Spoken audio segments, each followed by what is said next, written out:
मरी के अंदर एक सान्या हुआ, वहाँ पर एक्चुअल क्या हुआ, कहाँ पे अवाम ने गफलत दिखाई, कहाँ पे इंतजामिया लापरवाह रही। मेरे साथ हाफिज बिलाल तारिक मौजूद है। एक यू टर्न लेते हैं और इनकी जिंदगी बच जाती है और वो सारी हकीकत के लोगों ने अपनी गफलत की वजह से कई जानों को जाया किया। जहाँ पे यू टर्न था वहाँ पे भी गाड़ियाँ पार करके तो वो चले गए और वो बहस कर रहे थे, ठीक है नहीं गाड़ी अगर आपने जाने देनी तो हम पैदल चले जाते हैं पुलिस वालों के साथ। पुलिस वालों के साथ। उर्दू पॉइंट की वीडियोस देखने के लिए हमारा चैनल सब्सक्राइब कीजिए और बेल के आइकन पर क्लिक कीजिए ताकि आप हमारी तमाम आने वाली वीडियोस से बाखबर रह सकें। आप कब गए, वापसी कब हुई और वहाँ पे क्या देखा? मैं मरी जो है ना एंटर हुआ था कोई तकरीबन 12 से 1 बजे के दरमियान एक्सप्रेस वे पे। और वहाँ पे मैंने नाश्ता किया और आगे जाने की कोशिश की। मैंने उससे पूछा क्योंकि वो अंदाज़ा हो रहा था जो गाड़ियाँ ऊपर से आ रही थी उनके ऊपर स्नो बहुत ज़्यादा थी, तो मैंने कहा कि कुछ ख़राबी हो सकती है ऊपर। तो मैंने रास्ते में जाते हुए कुछ लोग जा रहे थे जिन्होंने चेन्स पकड़ी हुई थी। मैंने उनको कहा कि मैंने कहा क्या मैं यहाँ से ऊपर जा सकता हूँ या मैं मरी रोड वाला रास्ता ले लूँ। उन्होंने कहा आप चेन लगाएं तो यहाँ से चले जाएँ, ठीक है, गाड़ी को टायर को चेन लगाए और चले जाए। टायर को चेन लगाएं और आप चले जाएं, आपको कोई ख़तरा नहीं है। थोड़ी सी ट्रैफिक जाम होगी लेकिन आप पहुंच जाएंगे। अच्छा, ये पहली मिस गाइड ये थी, ठीक है। उसके बाद मैं चलता गया तो हुआ ये कि जो लोग वापस आ रहे थे जिनको ये नहीं उन्होंने पहले टर्न किया था कि आप वापस चले जाएं, उन्होंने क्या किया कि वो लोग दूसरी साइड से जब आ रहे हैं तो उन्होंने वहाँ पे गाड़ियाँ खड़ी करके तो उतर के एंजॉय करना शुरू कर दिया। अब ज़ाहिर बात है आप एक लाइन के अंदर कितनी गाड़ियाँ खड़ी कर सकते हैं। वो एक गाड़ी इधर को लाइन में अगर लग गई 1-1.5 किलोमीटर तो अब वो दूसरे देखते जा रहे हैं। उन्होंने कहा कि अच्छा हमें जगह नहीं मिली, उन्होंने गाड़ी के इस साइड पे पार कर दिया।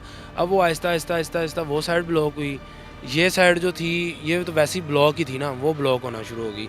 अब वो जब हम ऊपर जाते जा रहे हैं, अब वो रास्ते के अंदर हमें वो आ रहे हैं, खाने पीने वाले भी आ रहे हैं, रास्ते के अंदर होटल पूछने वाले भी आ रहे हैं।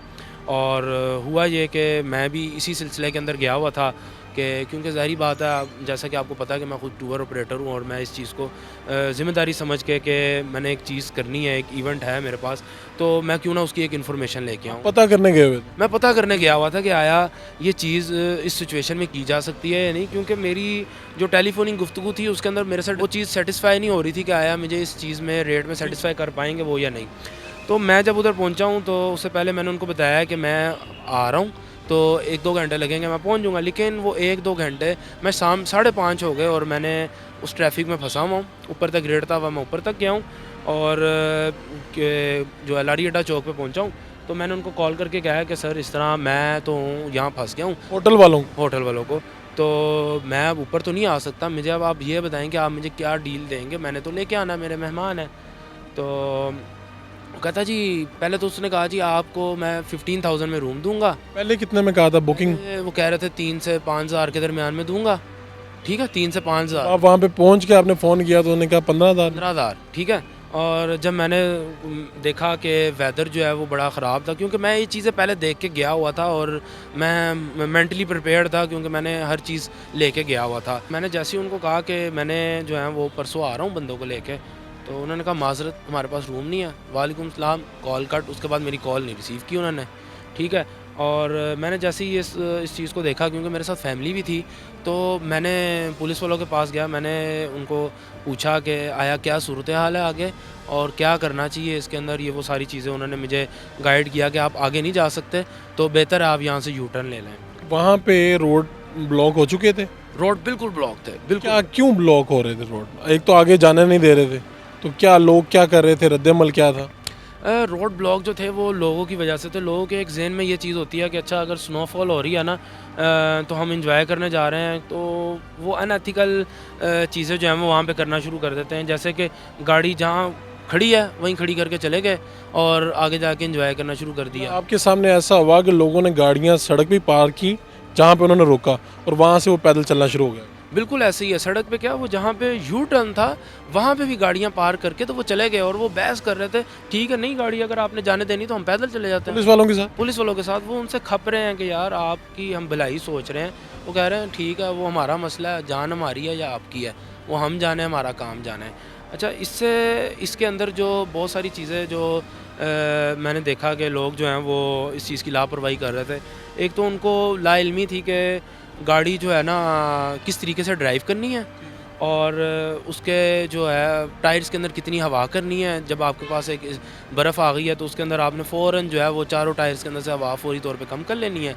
और गाड़ी जो है वो स्किड्स कर रही थी लोगों की ना, किसी के अंदर टच कर रही है, किसी के अंदर कोई साइड पे जाके लग रही है।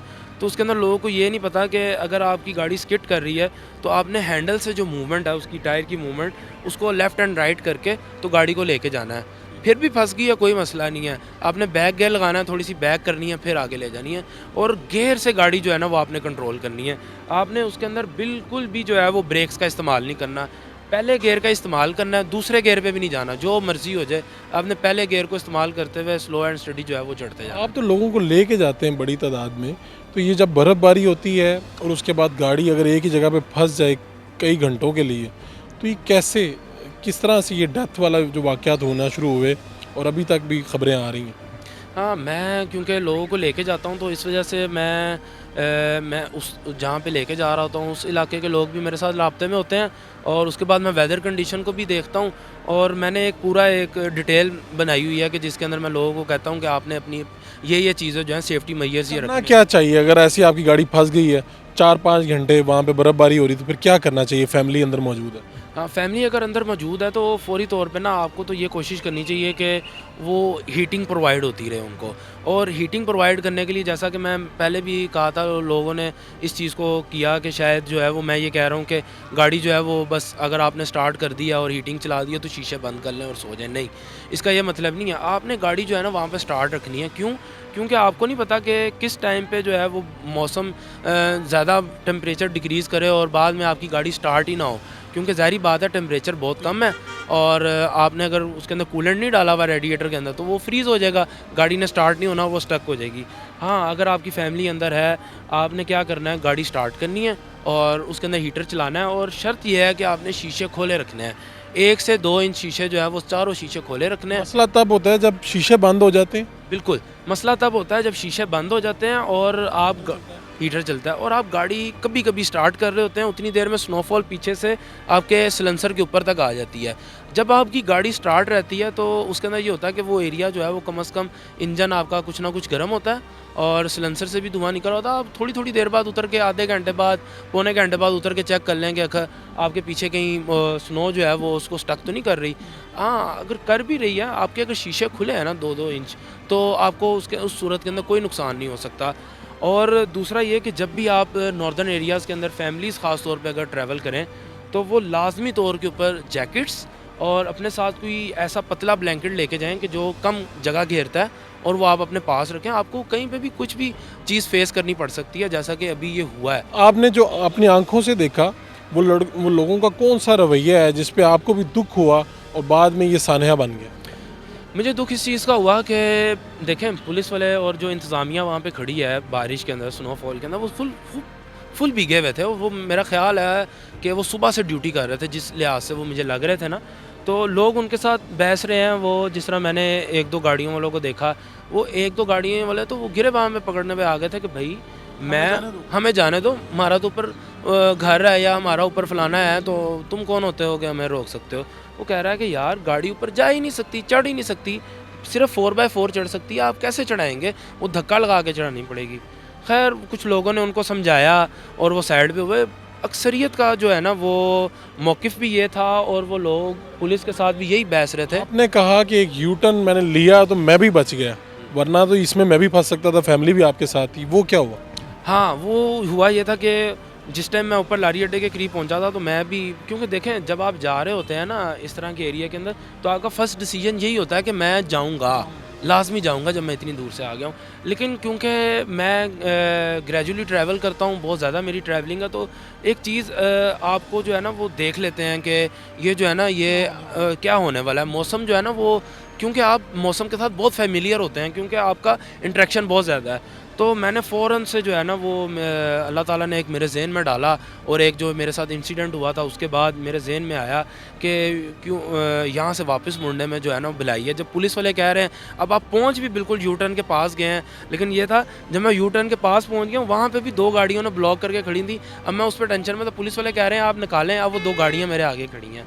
मैंने उनको कहा कि ये गाड़ी वाले किधर हैं? उन्होंने खैर अनाउंसमेंट की, हूटर वगैरह बजाए, तो वो गाड़ियों वाले आए, उन्होंने गाड़ियाँ साइड पे हटाई। अगर आप वो मोड़ बर वक्त ना लेते तो आप भी कहीं पे फंसे होते। मैं भी कहीं पे फंसा होता, या ऊपर उधर मरी में कहीं उसी तरह ही जिस तरह वो लोगों से 40-40 हज़ार पे रूम ले रहे हैं, मैं भी उसी तरह 2-4 दिन गुजारने पे मजबूर हो जाता। इससे पहले क्या इंसिडेंट हुआ? आपने कहा मेरे साथ हो चुका है और मैं सीख चुका हूँ इससे। मेरे साथ जो इंसिडेंट हुआ था वो ये था कि मैं जब जा रहा था, अभी जब ट्रैवल कर रहा था, तो मेरा जो वाइपर था ना, वो जो है वो डेड हो गया था गाड़ी का। और आपको पता बारिश बहुत ज़्यादा थी उन दिनों में, तो मैं कंटिन्यूस इस्लामाबाद तक जो है वो बड़ी स्लोली ड्राइव करके 1 घंटे का सफ़र मैंने 4 घंटे में वहाँ तय किया। वहाँ जाके मैंने उसको ठीक करवाया और मुझे वहाँ पे जाके अंदाज़ा हुआ, जब मैं उस चीज़ पे पहुँचा, वो टी बनती है बेसिकली, जब मैं वहाँ पे पहुँचा मुझे वहाँ पे अंदाज़ा हुआ अल्लाह ताला ने ये चीज़ क्यों की मेरे साथ। क्योंकि देखें, बंदे को जो चीज़ हो रही होती है ना उस टाइम पे, जो उसका नुकसान, वो समझता है कि पता नहीं शायद मेरी किस्मत ख़राब है, लेकिन वो बाद में उसको एहसास होता है कि ये अल्लाह ताला ने। मुझे ऐसे पता चला जब मैं उधर पहुंचा हूँ, तो मैंने उनसे, पुलिस वालों से पूछा कि आगे क्या सूरत हाल है। उसने कहा कि इधर से जो 2 घंटे पहले जो ऊपर गए हैं ना लोग, उनकी गाड़ियाँ बिल्कुल फंस चुकी हैं, ना वो नीचे ला सकते हैं, ना वो ऊपर जा सकते हैं। तो मैंने उस लिहाज से शुक्र अदा किया कि अगर मैं खुदा न खास्ता गाड़ी ऊपर लेके चला जाता तो मैं वहाँ पे भी फंस सकता था। तो बेहतरी हुई इसके अंदर कि मैंने वहाँ से यू टर्न लिया और मैं वहाँ से वापस आ गया। आपका बहुत शुक्रिया। जितने लोग भी सुन रहे हैं, देख रहे हैं, जब भी आप सफ़र करते हैं, गर्मी हो सर्दी हो, अपनी गाड़ी को चेक कीजिए, जो टूर ऑपरेटर्स हैं उनसे मालूमात लीजिए, वेदर चेक कीजिए और आगे जो इंतज़ामिया है उनसे भी रब्ता कायम कीजिए। चाहे आप मोटरवे पे सफ़र कर रहे हैं, चाहे आप हाईवे पे जा रहे हैं, जहाँ भी जाएँ मौसम की मुनासिबत से सफ़र करें और एहतियाती तदाबीर लाजमी है ताकि इस तरह के हादसा से बचा जा सके। अपने मेज़बान फ़ारूक वड़ाइच को इजाज़त दीजिए। अल्लाह ने के बाद।